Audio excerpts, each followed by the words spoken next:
Salut les belles âmes. Euh, J'avais dit que j'en parlerais, donc je vais parler de la nuit noire de l'âme, la NNA. Ça veut pas dire nanananer, ça veut dire nuit noire de l'âme. Je l'ai appris tard, moi je l'ai appris dans des commentaires sous des vidéos que je regardais. Je comprenais pas ce que ça voulait dire. Il y a plein de gens qui parlent avec des sigles AS, âme sœur, NNA, nuit noire de l'âme. Bon, FJ flamme jumelle, ça d'accord. Voilà, donc il y a plein de. Ça jargonne, hein, c'est comme dans le milieu, enfin, c'est comme dans tous les milieux professionnels. On a nos petits sigles que les autres comprennent pas. Voilà, c'est pas forcément très utile. Avant de commencer, je vais donner mon mail parce qu'il y a des gens qui me demandent en commentaire, mais en fait, parce que je le dis toujours à la fin de la vidéo, mais bon, tout le monde ne regarde pas jusqu'à la fin. Mon mail pour un coaching, c'est amjumelfj@gmail.com. Pour participer à un groupe régional, j'ai pas encore envoyé les mails, mais ça, je vais le faire ce mois-ci. Même, je pense avant les vacances de février. Donc, vous m'envoyez un mail à la même adresse avec le groupe plus le nom de la région. Donc, mettez pas groupe plus nom de région comme certains. Mettez-moi groupe Île-de-France, groupe Bretagne, groupe PACA, groupe voilà. Ok. Voilà. Je crois que j'ai un groupe Réunion qui est en train de commencer. Pas mal de flammes jumelles à la Réunion, mais j'ai pas beaucoup de propositions pour le moment. Canada, ça s'est un peu envolé aussi. On va voir ce que ça donne tout ça. Bon, bref. Donc, la fameuse nuit noire de l'âme, que certains redoutent. Je crois même que j'ai des clients qui m'ont appelé avant même de rentrer dans la nuit noire de l'âme, intrigués par ce lien. Alors, c'est un peu touchy, je trouve, en séance de dire attention, tu vas te prendre un piano dans la figure, mais alors, ce qui est bien, c'est que justement, euh, grâce à, bah, ouais, quand des gens me consultent comme ça très très tôt, soit en pleine nuit noire, comme j'ai de temps en temps évidemment, soit juste avant, bah oui, en prenant les devants sur le nettoyage des blessures, ce qu'on on trinque déjà un peu avant, hein. Moi, je me rappelle, ma nuit noire, je l'ai faite, c'était très très confortable, hein. C'était vraiment à la période de Noël, avec toute la famille à la maison, au sens élargi du terme. Pendant 2 semaines, c'était super confortable. J'ai béni le Covid et je vous expliquerai pourquoi après. Mais j'avais déjà commencé du nettoyage émotionnel avant, c'est-à-dire, ouais, peut-être fin novembre. Voilà, ça faisait déjà 2 3 semaines que j'étais en nettoyage émotionnel et j'ai vraiment plongé bah, à ce moment-là, voilà, entre Noël et le jour de l'an de. Alors non, quoi là? 2021, voilà. Euh, donc ça c'est un peu compliqué aussi parce qu'il y a ce moment où on plonge et là on se rend compte qu'il y a un truc chelou. Enfin moi c'est ça qui m'a fait tout de suite trouver ce que j'étais en train de traverser parce que c'était trop quoi. C'était bien, beaucoup beaucoup trop. Et ce qui se passait avant, les nettoyages que je commençais à faire, bon bah comme j'ai dit, moi ça fait 15 ans que je suis coach, 25 ans que je suis dans le développement personnel, donc de toute façon j'étais contente de nettoyer des trucs. Voilà, j'avais conscientisé que j'avais pas fait le deuil d'une fausse couche, que j'avais fait 13 ans avant. J'étais en train de nettoyer des trucs, voilà, qui remontaient. Mais ça m'intriguait pas plus que ça. Je me disais, chouette, ça dégage, quoi. Donc c'est parfait. Et par contre, voilà, le lien énergétique entre nous était déjà présent. Je le vivais assez souvent. Euh, donc ça, je trouvais ça sympa, hein, voilà, mais ça m'intriguait pas plus que ça. Je savais qu'on avait un lien d'âme, je savais pas lequel. Et je me disais, bon, après tout, enfin, je sais pas, je me suis pas posé plus de questions que ça, en fait. Voilà, je chantais des trucs que j'avais jamais ressentis pour personne, mais c'était pas grave. Je chantais des trucs énergétiques, mais bon, voilà, je sais pas, j'étais pas étonnée, voilà, tant que je pouvais partager avec mon autre sur ces trucs-là. C'était pas. Voilà, je me suis pas renseignée à ce stade. En même temps, il m'a pas fallu beaucoup de temps pour plonger. Donc, par contre, je me rappelle d'un soir où j'étais en train de faire une méditation, et là, je sais plus ce qui a déclenché, hein. Il y a toujours un facteur déclencheur, mais je sais que c'est quelque chose en rapport avec mon autre, mais je me souviens pas. Euh, je sais plus. Bref, un rendez-vous qui a pas eu lieu, enfin un rendez-vous à distance, hein. Quelque chose comme ça, un rendez-vous énergétique qui a pas eu lieu ou quelque chose comme ça, et qui pouvait pas avoir lieu dans les jours suivants, parce qu'entre dans les jours de l'an, on est moins dispo forcément. Et je me suis retrouvée, mais comme C'est un truc, mais ça m'a fait vriller, hein. Je me suis dit: «Mais je suis en train de partir en cacahuète, je suis à la campagne, je suis au milieu de nulle part, je suis à une demi heure du premier hôpital». Je me suis dit tout ça, hein. Parce que j'ai fait des crises d'angoisse avant. Là, ça y ressemblait fortement, mais puis c'était quelque chose que j'arrivais à maîtriser.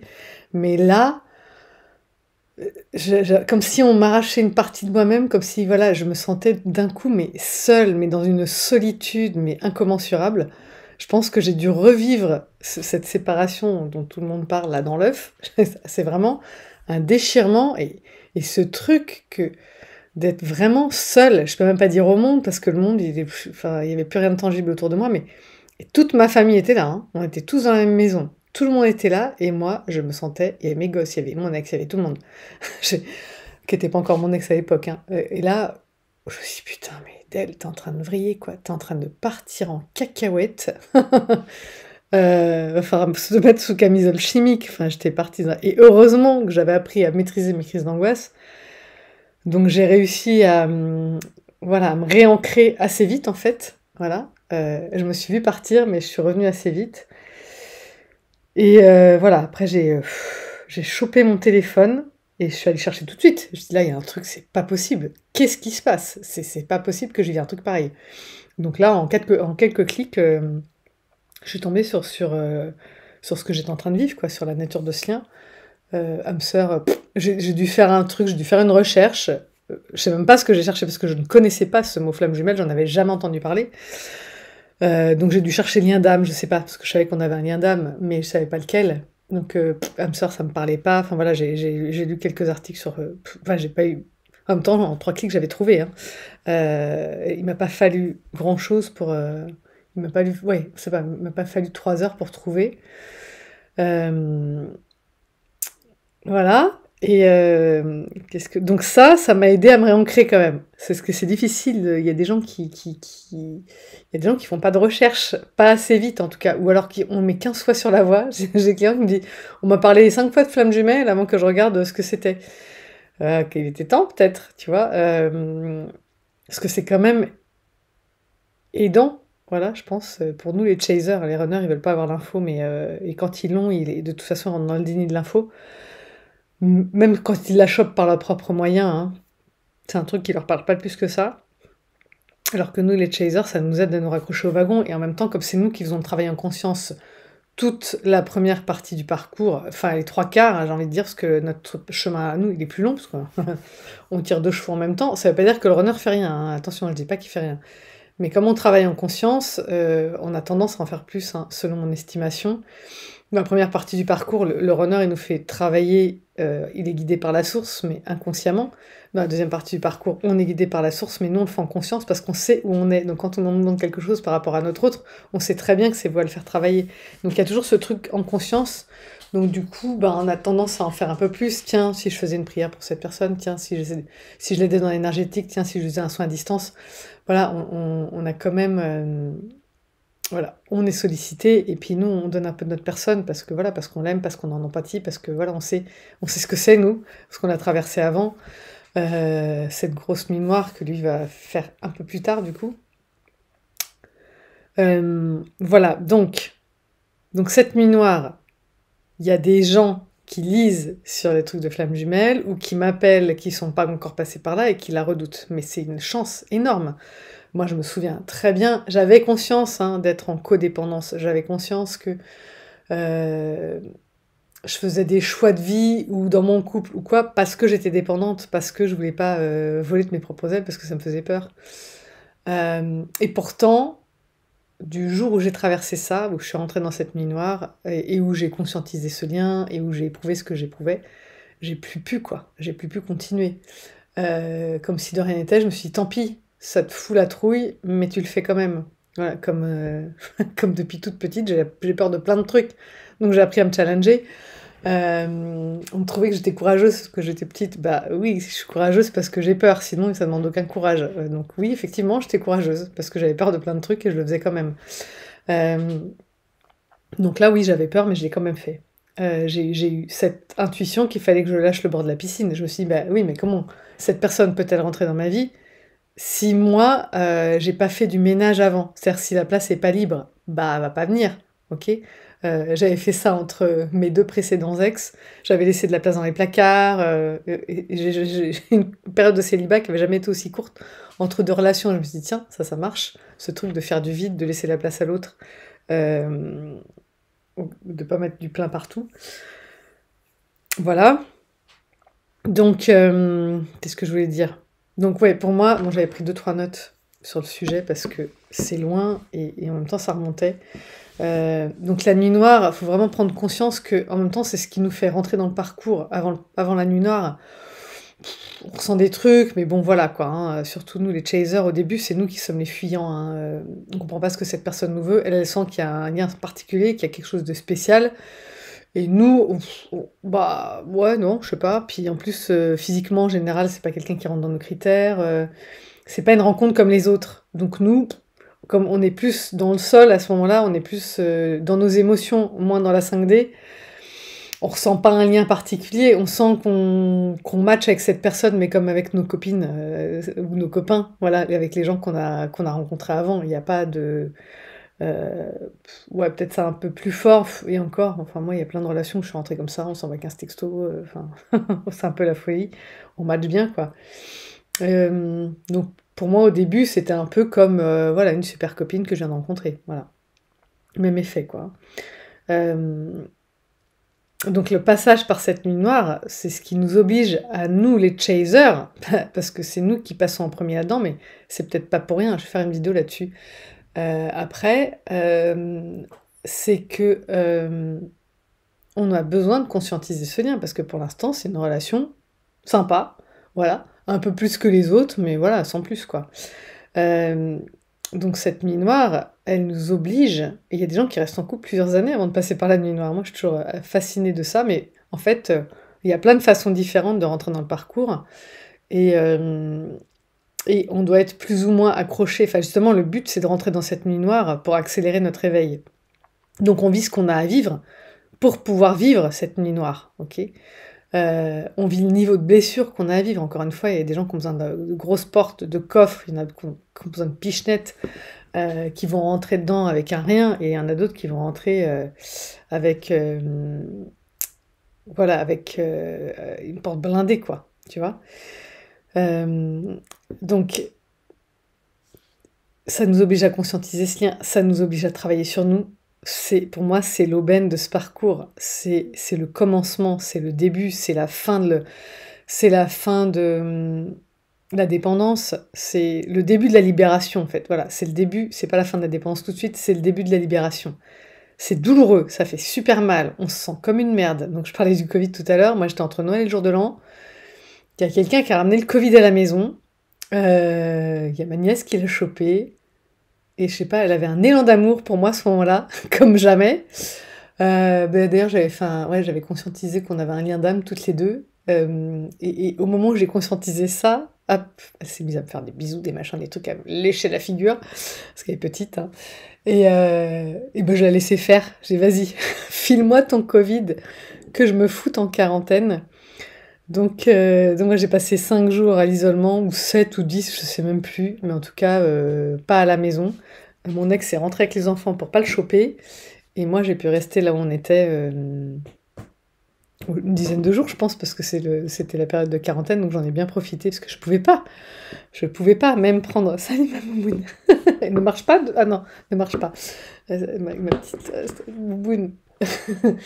Hem Donc ouais, je mangeais quoi, un repas par jour, je sortais de ma chambre pour aller faire une grande marche.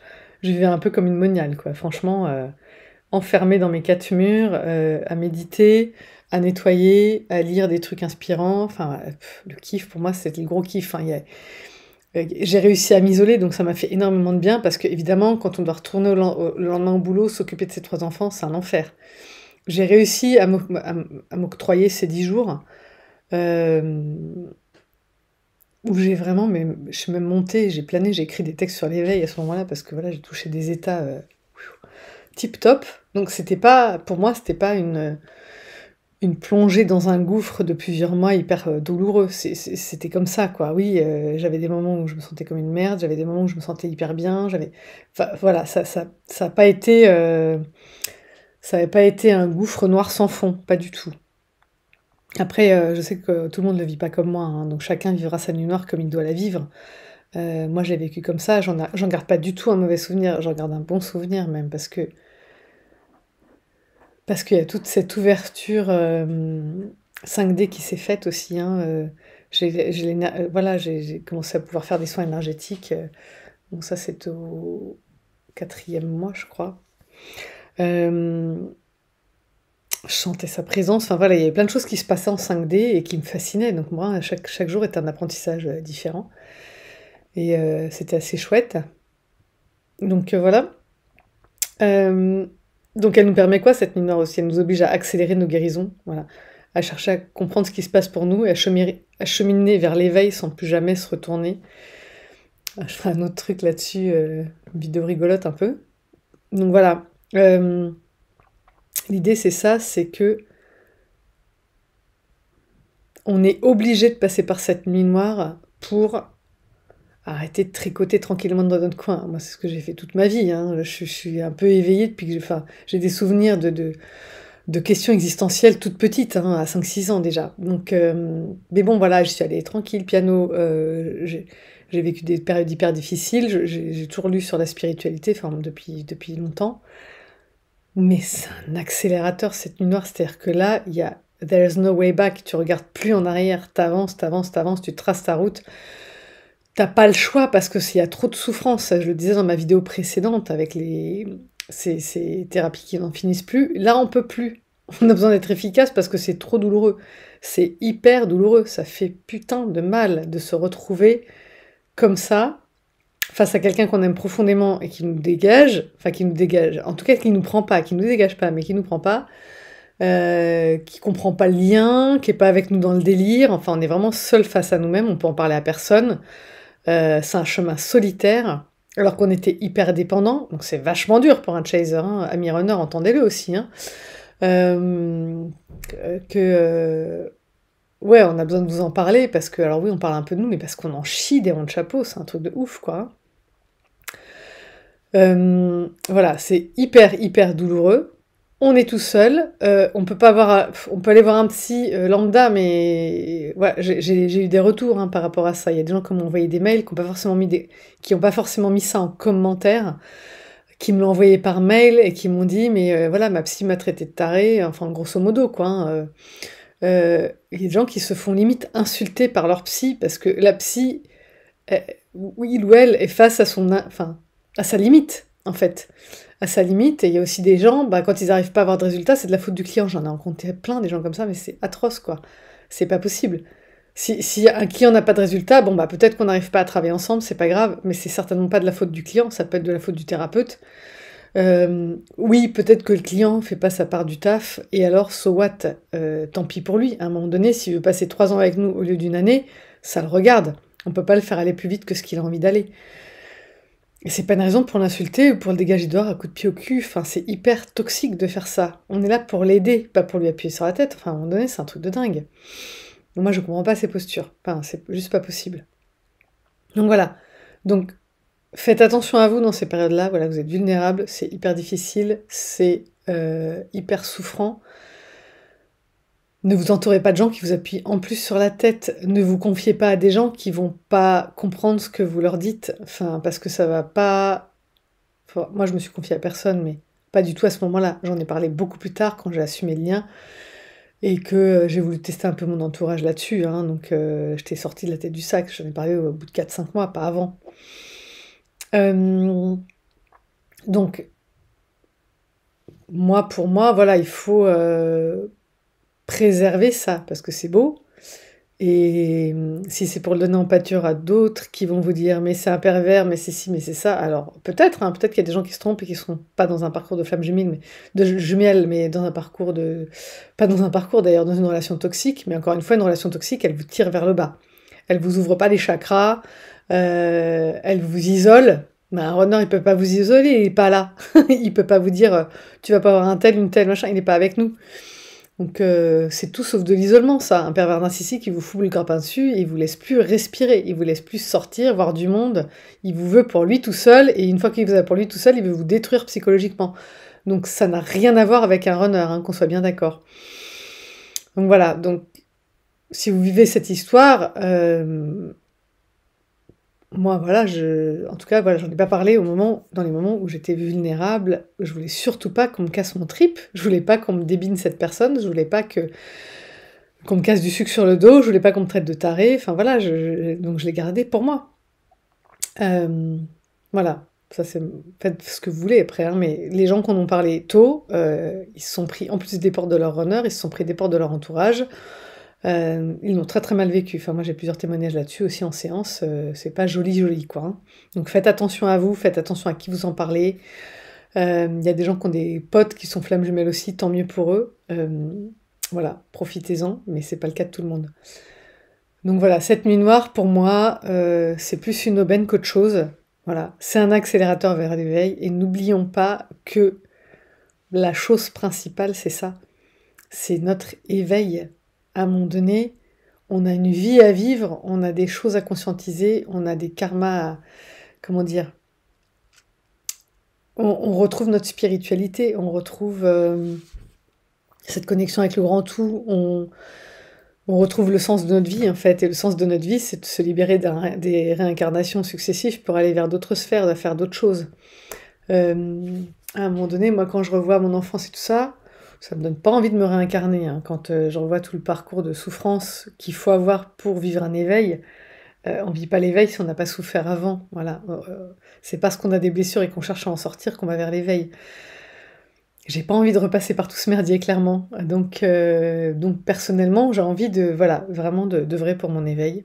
Et pour moi, c'est l'étape obligée de ce parcours avant l'histoire d'amour. C'est avant, pendant, enfin avant, pendant, après peut-être parce qu'on va pas forcément partir en même temps, mais genre, voilà, c'est ça la finalité. C'est aussi son éveil personnel, ok? C'est pas, il y a trop de gens qui s'accrochent à l'idée de l'histoire d'amour. Il n'y a pas beaucoup de gens qui me consultent pour leur chemin d'éveil. Euh, c'est plus. Alors après, moi je vous aide aussi, c'est surtout pour nettoyer les blessures. Enfin, les gens qui m'appellent, c'est pour nettoyer leurs blessures. Donc oui, je vous aide à ça, bien évidemment. Je suis outillée pour ça. Mais j'entends pas beaucoup parler de ça. Voilà, de cet éveil, de cette spiritualité. C'est un peu. Oui, bon, j'ai aussi vécu ça, mais ça passe un peu derrière le. Ouais, c'est un peu sous le tapis. Pour moi, c'est clé. Voilà, c'est clé de chez clé. En tout cas, dans mon parcours à moi, je le ressens comme ça. On me pousse comme ça aussi. Mais c'est vraiment... je l'ai partagé dans plusieurs vidéos, hein, c'est vraiment ce qui me meut. Enfin, je sais, je peux passer des jours, je peux passer des soirées entières chez moi parce que j'ai plein de trucs à tester, potasser, conscientiser, comprendre. J'aime ça. Voilà. Comme j'ai dit, j'aurais pu vivre dans un couvent, j'ai déjà vécu dans des couvents, mais voilà, c'est une vie qui m'a jamais rebutée. Donc accueillez cette nuit noire, traversez-la, faites-vous aider si vous voulez. Si vous voulez mieux la comprendre, ou ouais, c'est ça, mieux la comprendre, parce que bon, pour moi, c'est difficile de me mettre à la place. Enfin, c'est pas difficile d'accompagner, mais c'est pas toujours facile de me mettre à la place de quelqu'un qui a pas mes outils, évidemment, puisque je suis rentrée dedans, j'étais déjà outillée, je savais quoi faire quand une charge arrivait. Mais tout le monde ne sait pas quoi faire. Voilà, j'ai des gens qui sont vraiment en souffrance au bout du fil. Restez pas tout seul dans votre souffrance. Si vous avez envie de le faire, faites-le. Mais si vous avez envie qu'on vous aide, faites-vous aider, quoi. Voilà, on est plusieurs sur la toile à savoir le faire. Un petit coup d'accélérateur, moi je suis jamais contre personnellement, hein. Mais chacun fait comme il veut. Voilà, donc si vous avez besoin de moi, amjumelfj@gmail.com. En attendant, tenez bon, parce que cette nuit noire, elle a une fin. Voilà, il y avait un début, il y a toujours une fin. C'est pas un truc qui va être là toute votre vie, hein. On rentre dans le tunnel et à un moment donné, on en sort et on en sort plus grand, plus fort, plus sain, plus ouvert, plus aimant, plus dans le lâcher prise. Enfin voilà, et c'est super. Donc allez-y franc. Cherchez pas à l'éviter, parce que quand on cherche à l'éviter, elle grossit et elle dure. Il vaut mieux plonger dedans. Enfin, moi, c'est mon parti pris, hein. Quand il y a une douleur, je préfère plonger dedans, je ressors plus vite. Si j'essaye de l'éviter, ça me prend énormément d'énergie et c'est beaucoup plus long. Voilà. Toutes ces résistances, ça rallonge les temps, quoi. Voilà. Bon, bah, j'espère que cette vidéo vous sera utile. N'hésitez pas à partager votre vécu, poser vos questions, tout ça dans la zone de commentaires et à faire appel à moi si vous avez besoin et à me communiquer vos envies de faire partie d'un groupe si vous avez envie. Voilà. Et mettez-le bien en objet. Il y a des gens qui me font 2 mails, un pour une demande d'accompagnement, un pour le groupe. Bah, je préfère parce que sinon, il faut que je lise le mail pour savoir qu'il y avait le groupe. Des fois, je les lis en diagonale, donc ça peut passer à la trappe.